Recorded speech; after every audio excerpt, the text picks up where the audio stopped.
Hello guys, welcome to our YouTube channel, and today we are going to learn how to make a TikTok video longer than 60 seconds. So if you want to make a TikTok video which is longer than 60 seconds, to do that what you have to do is you have to first of all open up your TikTok application, and after opening your TikTok application just tap on the plus icon which is on the bottom middle of your screen.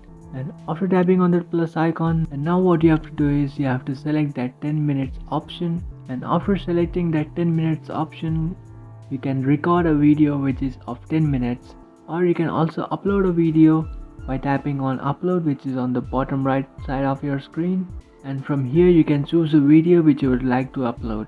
But make sure your video is only of 10 minutes. If your video is more than 10 minutes, we'll try to trim your video to 10 minutes. So you can't post a video which is longer than 10 minutes, but you can post a video which is 10 minutes or lesser than 10 minutes.